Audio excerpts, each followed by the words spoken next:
سر آپ نے کہا تھا کہ سائفر نہیں ہے، حقیقت سائفر مبنی نہیں ہے. نہ آپ دیکھیے جرنلزم کے لیے پہلی ریکوائرمنٹ یہ کہ اس میں ہوا کے رخ میں انسان کو بہنا نہیں پڑتا. جی سر. ٹھیک ہے.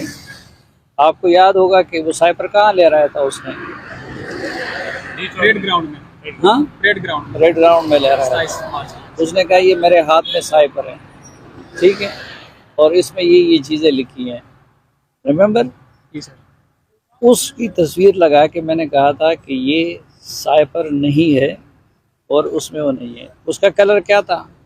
وائٹ کلر میں. سائفر کا کلر کیا ہوتا ہے؟ وہ تو سر ایک ڈاکومنٹ ہے نا. نا سائفر کا کلر کیا کیسے ہوتا ہے؟ تو آپ لوگ پتہ کر لیں. سائفر کا کلر یلو ہوتا ہے. ٹھیک ہے. اچھا دوسرا وہ کتنے دنوں بعد ہوا تھا وہ جلسہ؟ اب اعظم خان صاحب نے اسٹیٹمنٹ دی ہے کہ وہ کتنے دنوں بعد وہ کہہ رہے تھے کہ مجھ سے گم ہوا تھا. تو عمران خان صاحب نے ادھر جو ڈاکومنٹس لہرائی تھی وہ اوریجنل سائفر نہیں تھا، بلکہ انہوں نے یا تو ویسے کاغذ لہرائی تھی یا انہوں نے اس کاغذ کی جو تشریح اپنی زبان میں کی تھی وہ چیز لہرائی تھی. ٹھیک. اور آج چلو اگر عمران خان صاحب نے اس عدالت میں یہ کہہ دیا کہ میں نے اس دن جلسے میں جو چیز لہرائی تھی وہ اوریجنل سائفر تھا تو پھر میں آپ کی بات مانتا گا. تو اعظم خان صاحب کے بیان نے اور باقی چیزوں کی سب جو ایونٹس ہوئے ہیں ان سب نے تو میری بات درست ثابت کر دی ہے. اور دوسری بات کہ جسٹس عطا محمد بندیال صاحب کی قیادت میں جو 5 رکنی بینچ تھا جس نے اسمبلی کو بحال کیا اور جس نے اس کے آرڈر وہ ڈیٹیل ججمنٹ آپ نے پڑھی ہے؟ ہاں پڑھی ہے؟ اسمبلی کی بحالی کا اس میں کیا ہے؟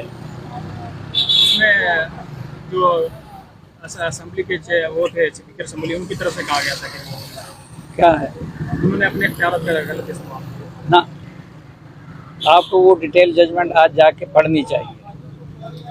اس میں یہ ہے کہ فواد چودھری نے یہ ریزولوشن پیش کی کہ یہ بیرونی سازش ہے سائفر کو بنیاد بنا کے. ان 5 رکنی بینچ کا متفقہ جو ڈیسیجن ہے وہ جو ڈسینٹنگ نوٹ ہے ایک جج کا جس نے کہا ہے کہ ان کے تحت آرٹیکل 6 کا مقدمہ بننا چاہیے. میں اس کی بات نہیں کر رہا ہوں، میں متفقہ فیصلے کی بات کر رہا ہوں. میں تو کورٹ رپورٹر نہیں ہوں. آپ لوگ تو کورٹ رپورٹر ہیں. میں تو لا کو نہیں سمجھتا اور آپ نے آج تک اس فیصلے کو نہیں پڑھا ہے جس سے پورے ملک کے مستقبل کا انحصار ہے. تو انہوں نے یہ کہا ہے اس 5 رکنی بینچ نے کہ سائفر اور سازش کو یہ لوگ ثابت نہیں کر سکے، اس لیے قاسم سوری کا آرڈر آئین کی وائلیشن ہے اور اس لیے